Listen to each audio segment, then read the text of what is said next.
Middle east में तनाव चरम पर है और हालात और भी जटिल होते जा रहे हैं। देखिए, एक तरफ इजराइल है जिसके प्रधानमंत्री नेतन्याहू लगातार हमले की बात करें, तो दूसरी तरफ हम अमेरिका की बात करें तो राष्ट्रपति ट्रंप ईरान के साथ बातचीत का दावा कर रहे हैं।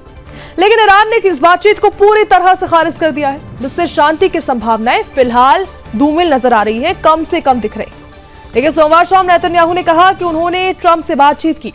उनके अनुसार राष्ट्रपति ट्रंप मानते हैं कि अमेरिका की सेना के साथ मिलकर जो बड़ी कामयाबी हासिल हुई है उसका फायदा उठाकर युद्ध के मकसद को समझौते के जरिए भी हासिल किया जा सकता है। यानी देखिए, राष्ट्रपति डोनाल्ड ट्रंप अब समझौते की बात करें।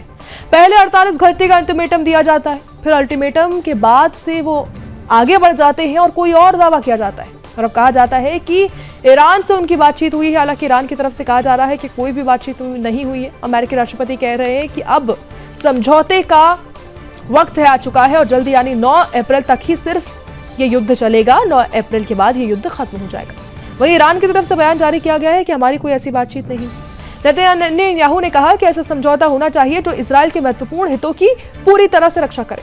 इसका मतलब ये नहीं कि हमले रुक जाए। ये नेतन्याहू का बयान है। इजराइल लगातार ईरान और लेबनान में स्ट्राइक कर रहा है। प्रधानमंत्री ने यह भी कहा है कि मिसाइल और परमाणु कार्यक्रमों को सीधे तौर पर निशाना बनाया जा रहा है। हिजबुल्लाह को लगातार भारी नुकसान पहुंचाया जा रहा है। कुछ दिनों पहले आप देखें, इजराइल ने 2 और ईरानी परमाणु वैज्ञानिकों को मार गिराने का दावा किया। नेतन्याहू ने आखिरी में स्पष्ट कर दिया है कि किसी भी परिस्थिति में इजराइल अपने राष्ट्रीय हितों की रक्षा ही करेगा। इजराइल वही करेगा जो इजराइल के हित में ठीक होगा। इसी बीच अमेरिकी राष्ट्रपति ने भी सोमवार सुबह अपने सोशल मीडिया प्लेटफॉर्म पर दावा किया कि ईरान के साथ अच्छी और काम पर बातचीत हुई है। ईरान से ठीक तौर पर बातचीत हुई है और जल्द ही युद्ध विराम होगा। उन्होंने कहा कि बातचीत जारी रहने तक 5 दिन तक ईरान के पावर प्लांट को निशान नहीं बनाया जाएगा और ऊर्जा अवसंरचना पर हमला नहीं किया जाएगा। ट्रंप ने लगातार ये चेतावनी दी कि अगर इजराइल स्ट्रेट ऑफ हॉर्मुज नहीं खोला रहता है तो फिर उसकी ऊर्जा ठिकानों को पूरी तरह से तबाह कर दिया जाएगा।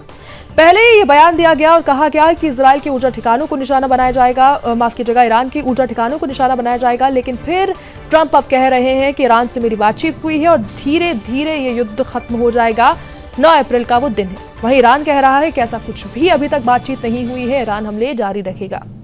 देखिए, इसको लेकर तेल के दामों में भी गिरावट हो चुकी है। जिस तरह से बयान सामने आया है कि युद्ध जल्दी से खत्म होने जा रहा है, तेल की कीमतों में बड़ी गिरावट हुई है। ट्रंप के दावों के ठीक उलट ईरान ने साफ कहा है कि ऐसी कोई बातचीत नहीं हुई। ईरान का कहना है कि हमने बातचीत नहीं की। ईरान के संसद के स्पीकर ने कहा कि फर्जी खबरें फैलाई जा रही हैं। राष्ट्रपति डोनाल्ड ट्रंप फर्जी खबर फैला रहे हैं। उन्होंने आरोप लगाया है कि ये प्रचार जो है ये फाइनेंशियल और तेल बाजार को प्रभावित करने के लिए फैलाया जा रहा है। यानी राष्ट्रपति डोनाल्ड ट्रंप इसलिए फैला रहे हैं ताकि तेल का जो बाजार है वो सीधे तौर पर प्रभावित हो। अमेरिका इजराइल की मुश्किल स्थिति में से निकलने के लिए लोगों को भ्रमित करने की पूरी कोशिश है। नेतन्याहू और ट्रंप के बयानों के बीच विरोधाभास से मिडिल ईस्ट में तनाव बढ़ चुका है, जटिल हो चुका है। इजराइल की सैन्य कार्रवाइयां लगातार जारी है। अमेरिकी कूटनीतिक रास्ता अपनाने की कोशिश कर रहा है। ईरान का स्वीकार और कड़ा रुख संकेत देता है कि फिलहाल समाधान आसान नहीं है, क्योंकि ईरान लगातार मांगे भी कई तौर पर कर रहा है। ईरान की मांग है कि मुआवजा दिया जाना चाहिए। जितना भी ईरान को नुकसान पहुंचा है, मुआवजा दिया जाना चाहिए, तभी युद्ध विराम होगा। ईरान की एक और शर्त है। ईरान ने कहा है कि अगर मान लेना चाहिए अब कि पहले आपने हमला किया, हमने पलटवार किया, आप मानने को तैयार हो जाए कि आपने हमला किया और साथ ही आप मुआवजा दे दीजिए तो युद्ध विराम हो जाएगा। पहले भी कई ऐसी शर्त ईरान रख चुका है, लेकिन वो सिरे से खारिज कर दी गई थी। इस बार अब देखना होगा कि क्या ये शर्तें मानी जाती। इस समय अंतर्राष्ट्रीय समुदाय, विशेषकर खाड़ी देशों की बात करें, ऊर्जा निर्यात देशों की बात करें, तो निगाहें टकराव पर ही टिकी हुई हैं। क्षेत्रीय तनाव है, ऊर्जा सुरक्षा को फर्क पड़ रहा है, ऊर्जा सुरक्षा अफेक्ट हो रही है। वैश्विक बाजार पर इसके संभावित प्रभाव जो पड़ रहे हैं उसको देखते हुए सभी देश अब सावधानी भी बरत रहे हैं, क्योंकि तेल की कीमतें लगातार तो बढ़ ही रही हैं। तेल की किल्लत भी हर जगह नजर आ रही है।